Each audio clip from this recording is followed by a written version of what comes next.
Petite vidéo? Petite lecture? J'ai remarqué que des fois je disais pas la même chose, alors que je pensais que je disais tout le temps la même chose.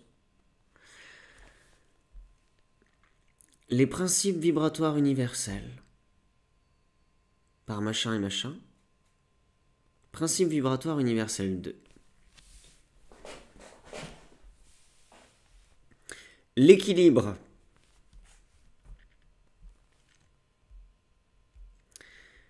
Énoncé du principe.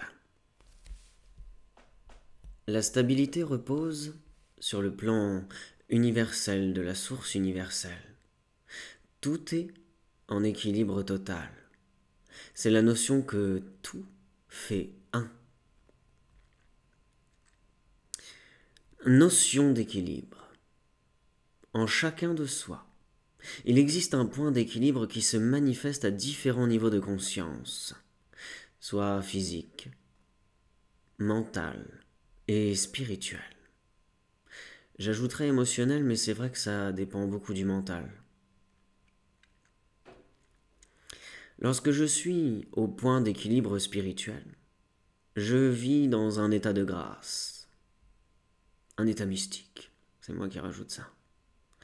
C'est un état qui est au-delà des désirs et des besoins matériels et mentaux.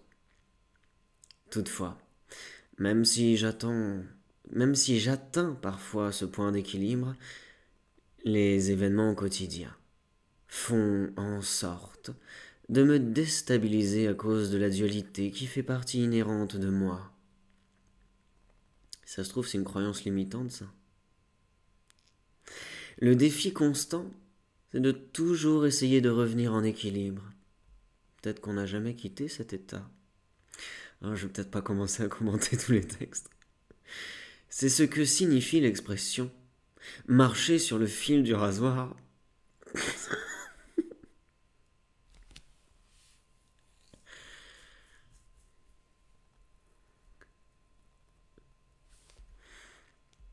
Pour revenir en équilibre, le changement de comportement n'est pas la seule solution. Il faut aussi un changement d'attitude, ce qui démontre la relation avec le principe vibratoire de l'attitude vue précédemment. Il est essentiel d'harmoniser mes connaissances avec mon vécu de tous les jours. La maîtrise de soi se vit ici, maintenant. Je dois donc abandonner mes vieilles habitudes de concevoir la vie et évoluer vers un point de vue plus élevé, afin de m'améliorer au niveau personnel et devenir ainsi efficient à servir la vie.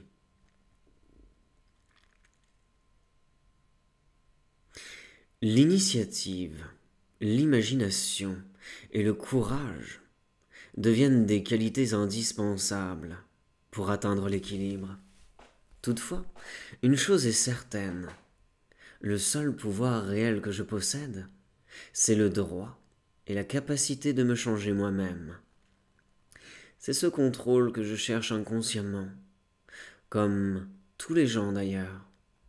Et quand je ne le trouve pas à l'intérieur de moi-même, j'ai tendance à l'imposer à l'extérieur chez les autres, causant des difficultés et des déséquilibres supplémentaires. Par conséquent, puisque je ne peux changer les autres ou l'environnement extérieur, je dois donc travailler sur moi-même. Le résultat sera plus probant et les changements seront réels. L'équilibre et l'être humain. La vie est faite de haut et de bas, ou pas. Il y a des moments où tout fonctionne comme je le veux, alors que d'autres fois, tout semble s'opposer, et je me sens croupir au fond du baril. C'est exactement le moment pour s'abandonner au pouvoir universel. La Bible dirait le Saint-Esprit. Le cours en miracle aussi. Le pouvoir universel, ou le pouvoir en tant qu'être avec un grand E, de sortir du monde visible. L'état de grâce, c'est le fait de s'abandonner à ce pouvoir universel. En termes pratiques, l'équilibre se manifeste chez moi lorsque je me sens motivé, peu importe la situation. Je ne peux que me motiver moi-même. Personne ne peut le faire à ma place. Je ne peux motiver quelqu'un d'autre. Et la raison est bien simple. Le seul pouvoir réel que j'ai, c'est la capacité de me changer moi-même. Tout le reste relève du pouvoir universel. Le cycle des choses est sans cesse activité-repos. Activité-repos. Il se manifeste autant dans l'activité que dans le repos. Lorsque je maintiens un état de conscience élevé en toutes circonstances. Tous les événements et les expériences de la vie reflètent la notion d'équilibre, ce qui veut dire surpasser ou aller au-delà de la situation normale de cause à effet des expériences de tous les jours. En d'autres mots, l'équilibre chez moi, c'est tout simplement une manifestation d'amour. Le passage entre l'amour humain et l'amour universel est bien étroit. Le chat de l'aiguille, ça c'est moi qui le rajoute.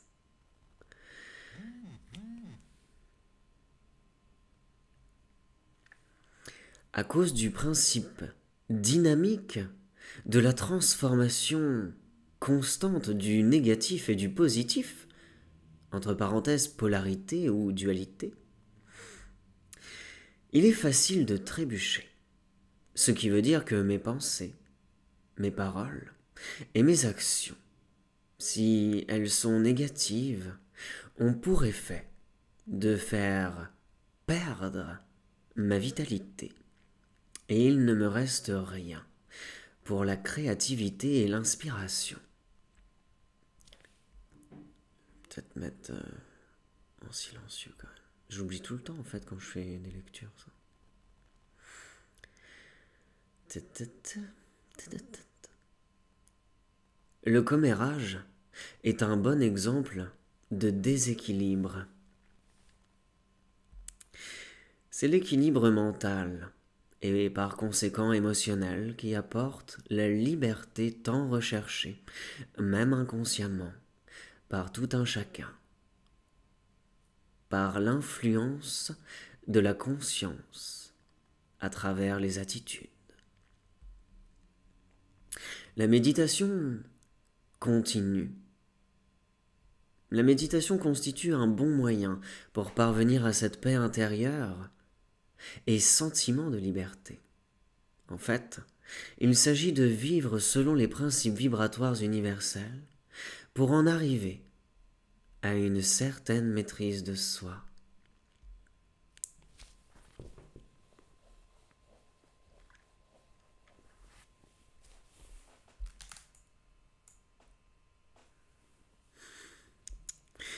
Équilibre par les opposés. Il y a chez chaque individu une polarité qui s'exprime sous l'aspect de deux courants de pensée différents.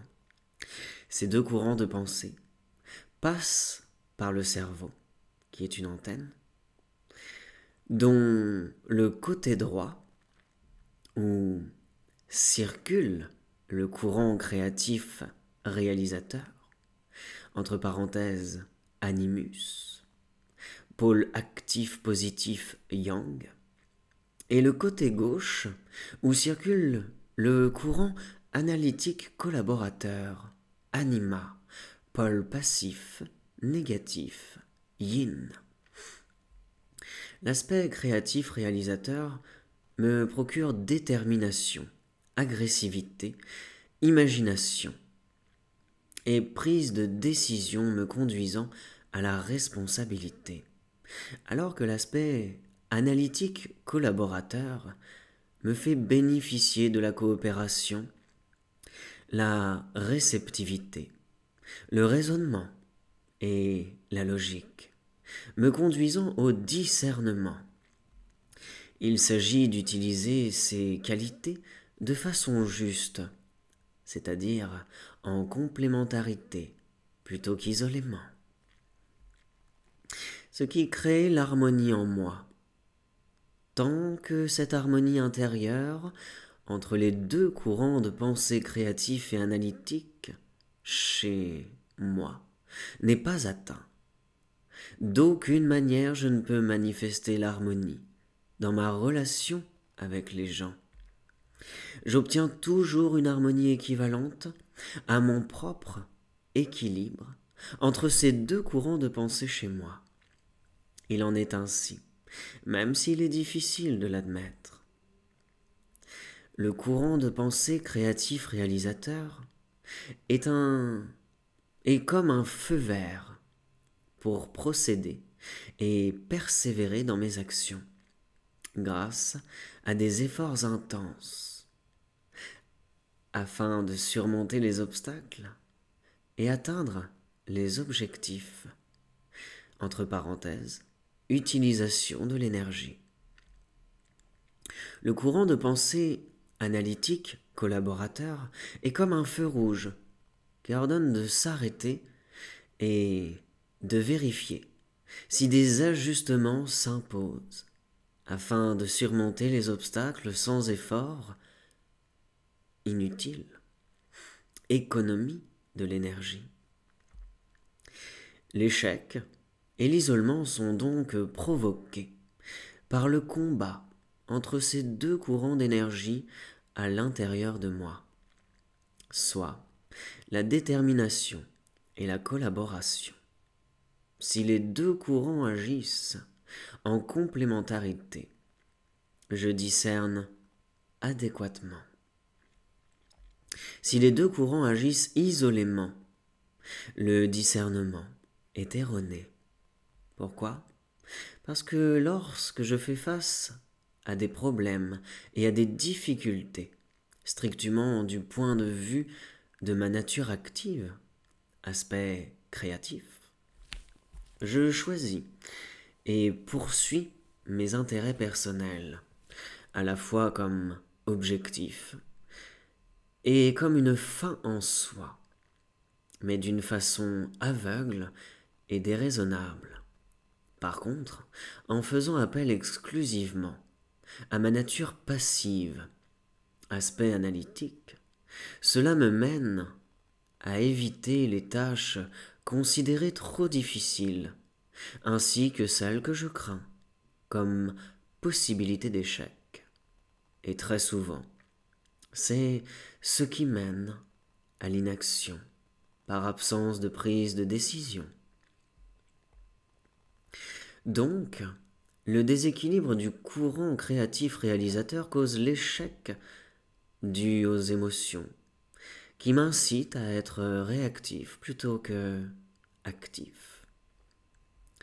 Je deviens surénergétique, ce qui cause une action mal organisée, irréfléchie, à cause du trop grand désir de défier l'obstacle. Quand l'obstacle persiste, je m'obstine, par un effort aveugle, à conquérir ce que je désire à tout prix, ce qui peut causer des dommages irréparables. Le déséquilibre du courant analytique collaborateur, quant à lui, par un excès de coopération, me met en situation passive et d'attente, de sorte que je me positionne pour être influencé et exploité depuis des forces extérieures. Car à force d'analyse, je m'isole et m'éloigne de l'action sous prétexte de rechercher des consensus dans le but de mesurer, dans le but de m'assurer de la bonne décision, ou encore de ne pas déplaire. Au bout du compte, un manque d'initiative s'installe et je ne livre pas la marchandise. Il y a absence de résultat.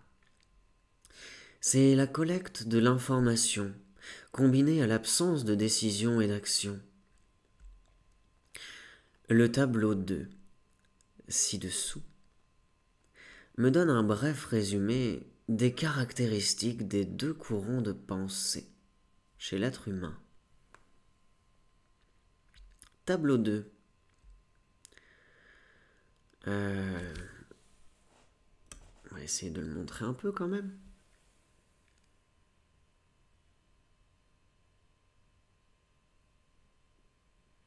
Je sais pas si ce sera bien net.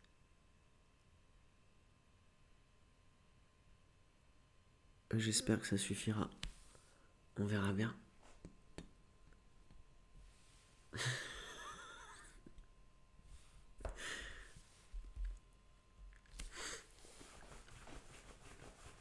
Que je sois homme ou femme, ces deux courants existent chez moi.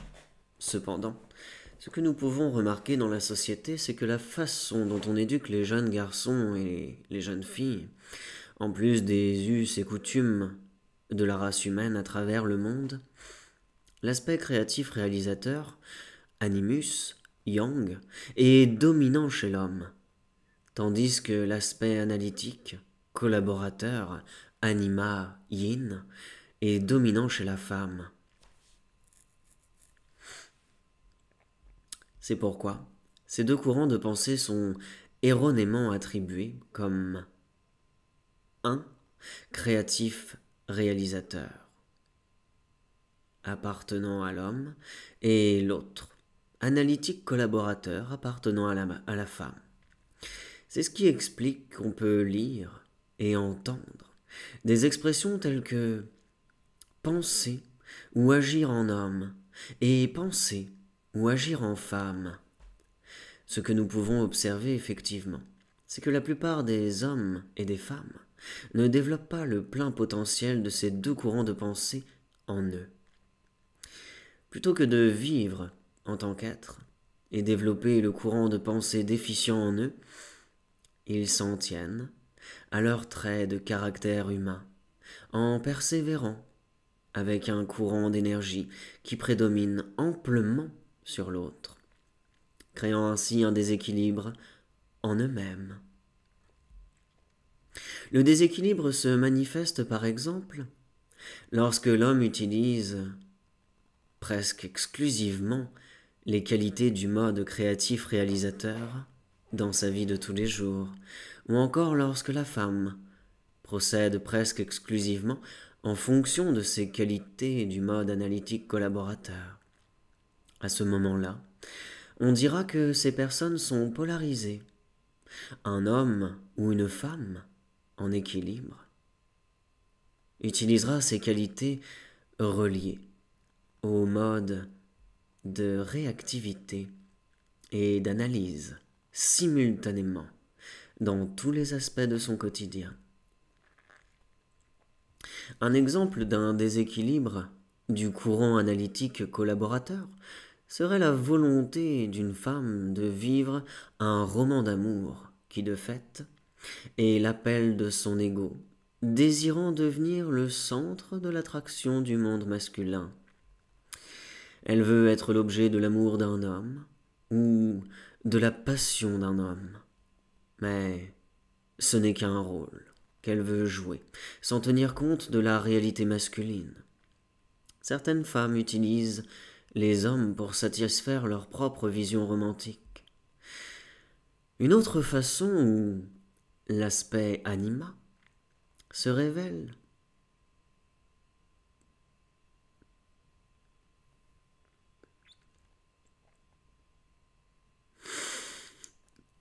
petit bug dans ma matrice. Une façon où l'aspect anima se révèle est dans la façon de manipuler les hommes par la sexualité. Dans cette situation, une femme attise le désir sexuel de l'homme dans le but que l'homme comble ses besoins de sécurité personnelle et matérielle.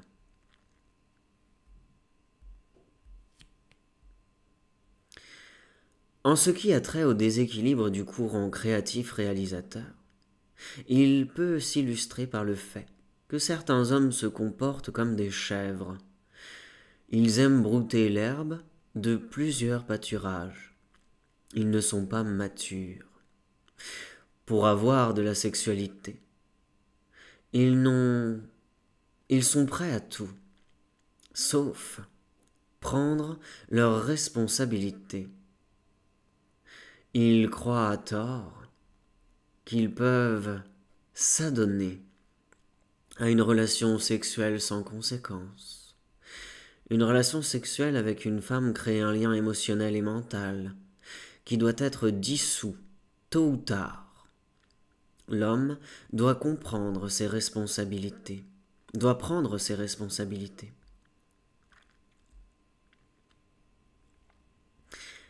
Qu'arrive-t-il à long terme dans ces deux cas? L'homme se lasse de la femme. Son ardeur à donner de l'attention à ce genre de femme diminue, et en peu de temps, la femme se voit soudainement comme celle qui s'est fait piéger. En fait, les deux se sont piégés mutuellement. La femme par sa propre manipulation en étant centrée sur elle-même, et l'homme par l'ignorance de sa responsabilité de son activité sexuelle. Car il est vrai, consciemment ou non, que l'activité sexuelle est souvent le moyen utilisé pour retrouver un certain équilibre, voire une certaine paix entre les deux individus chez le couple. Cet équilibre, étant de nature émotionnelle, ne sera que temporaire, ce qui signifie que le comportement usuel des individus remonte en surface peu après l'acte sexuel consommé, et c'est le déséquilibre des courants de pensée, chez l'un comme l'autre, qui refait surface. Pour conclure cet aspect de l'équilibre, rappelons qu'une situation d'équilibre est une situation harmonieuse, c'est-à-dire sans égoïsme, bonne pour l'ensemble des actions au profit de tous ceux concernés. Donc, une situation reflétant l'éthique dans son sens le plus élevé. Ces comportements équilibrés, nous le répétons, sont le résultat de la complémentarité des deux courants de pensée, plutôt que l'exclusion ou la domination de l'un ou de l'autre. Les deux courants de pensée sont incomplets en eux-mêmes. Retenons bien que les deux aspects créatifs comme analytiques sont bien présents et intégrés chez le genre humain. Mais la réalité, c'est que la plupart des gens ont plus d'énergie qui circule dans un courant de pensée plutôt que dans l'autre. C'est ce qui explique en bonne partie les comportements opposés entre les hommes et les femmes. Finalement, l'étude des aspects créatifs, réalisateurs et analytiques, collaborateurs, constitue un moyen de découvrir la partie réelle et indestructible en moi, l'être authentique que je suis.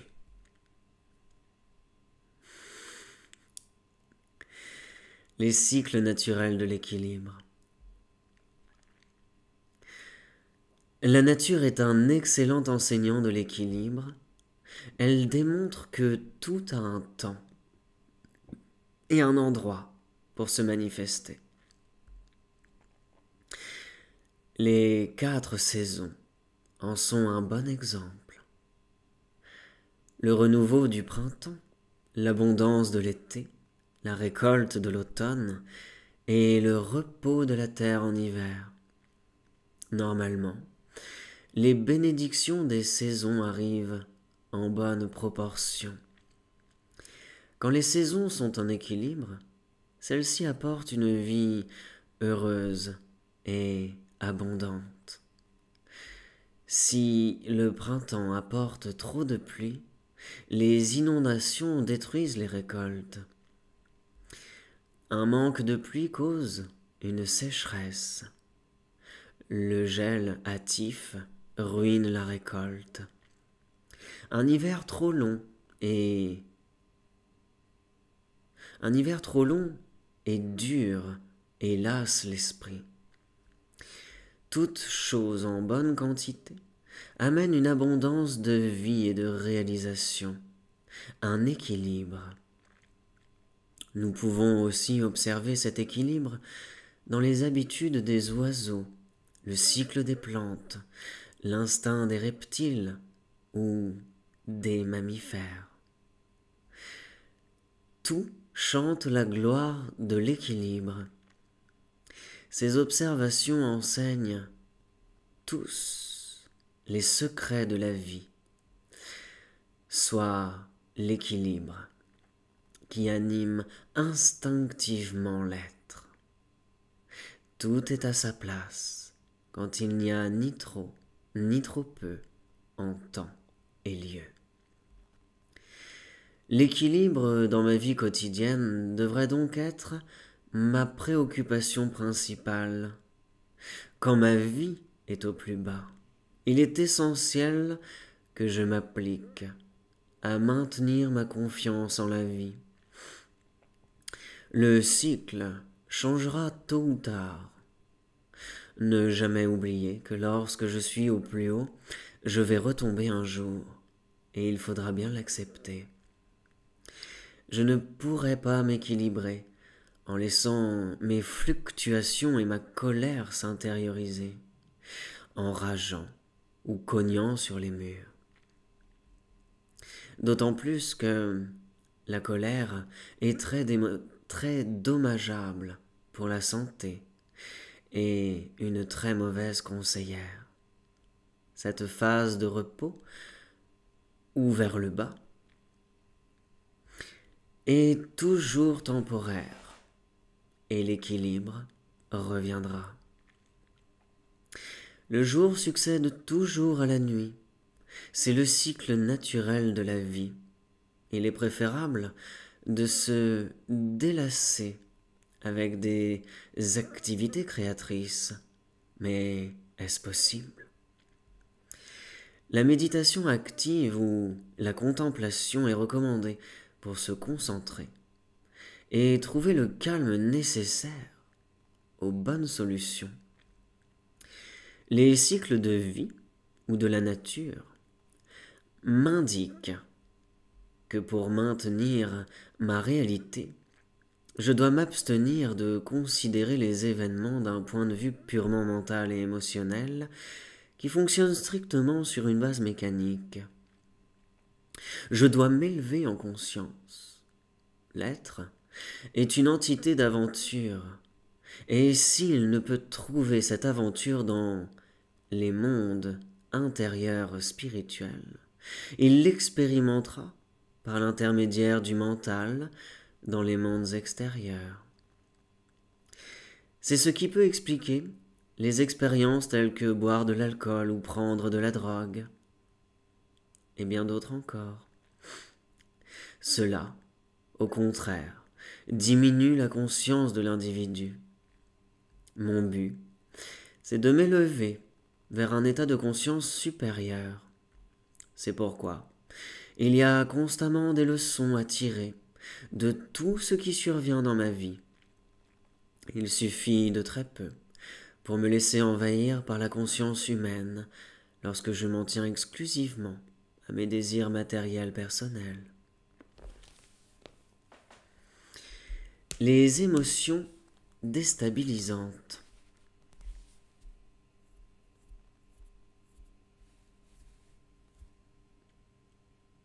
Petite pause. Les émotions déstabilisantes. Lorsque je pense de façon négative, je perds de ma vitalité. Et il n'y a plus de place pour l'inspiration et la créativité. Plutôt, je dois laisser l'être en moi s'exprimer en suivant ces directives intérieures, qui sont en harmonie avec les préférences et les habiletés innées. Alors ma vie se déroulera sans effort. Ainsi, j'arrête de lutter et j'adopte la notion de faire un avec l'univers. Tout ce que je pense, dis et fais me revient tôt ou tard. Tout passe par le mental qui commande l'énergie voulue, qui se transforme en émotion négative ou positive selon la nature d'une expérience, pour ensuite se manifester par une action de même nature. Le système d'éducation n'enseigne pas les principes de conscience élevée de l'être libre, ma véritable nature. Je dois donc apporter une attention particulière à mes pensées, mes paroles et mes actions. L'équilibre se vit dans l'état de conscience élevé. Pour cela, il faut de la discipline, car certaines peurs cachées dans mon subconscient me procurent de vieilles images révolues du passé. La méditation active me permet de m'extirper des émotions et d'entrer en contact avec l'esprit que je suis véritablement, et par le fait même d'être en contact direct avec l'énergie universelle et me garantir la paix d'esprit. C'est ce qui me conduit à des pensées, paroles et actions élevées et saines. Clé pour demeurer en équilibre.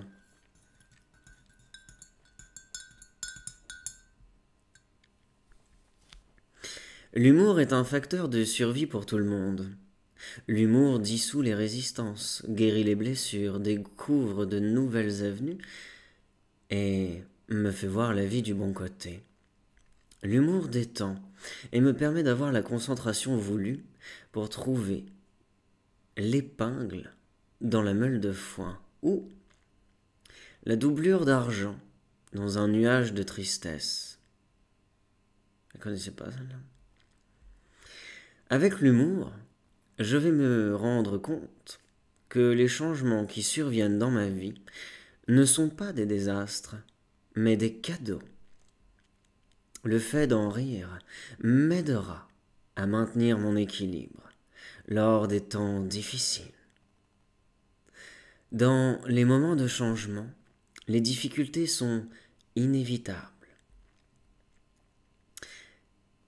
Savoir bien interpréter les rêves est aussi une source incroyable d'informations. Les rêves sont source d'équilibre parce qu'ils proviennent de mes mondes intérieurs. Par mes rêves, je reviens avec une vision élargie de la vie, ce qui me permet de saisir des choses que j'aurais complètement ignorées auparavant.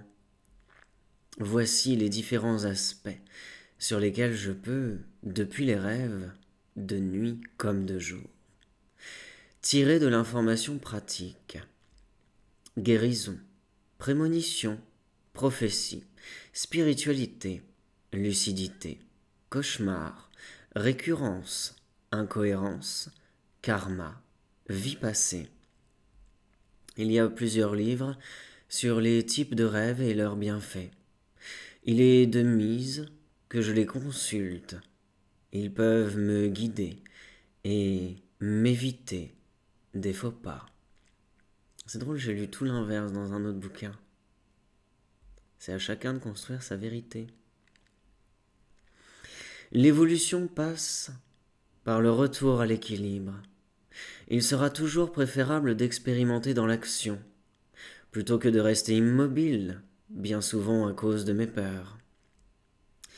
Les raccourcis ne me conduisent jamais là où ils m'auraient promis, en plus de me priver de la leçon découlant de l'expérience. Surtout, il ne faut pas fuir les difficultés. Ces dernières sont des signes que la vie m'envoie pour me faire prendre conscience que je m'en allais dans une mauvaise direction. Je veux éviter le statu quo. Voici quelques attitudes et comportements favorisant le retour à l'équilibre. 1. Vivre en harmonie avec la nature. 2.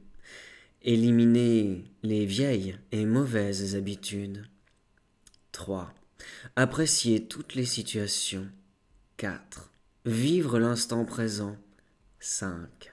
Avoir de la gratitude pour la vie en rendant service. Résumé. Lorsque j'évolue dans l'état d'équilibre, je reçois ce que la vie a de mieux à m'offrir. Cela ne veut pas dire que tout fonctionnera selon ma volonté. Mais même la plus simple des habitudes fonctionnera à merveille.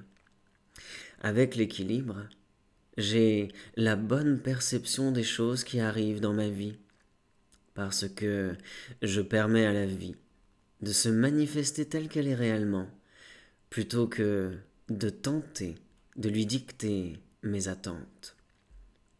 Malheureusement, la plupart des gens recherchent ce qui leur semble leur procurer un confort immédiat, au détriment de ce qui pourrait les faire progresser en conscience.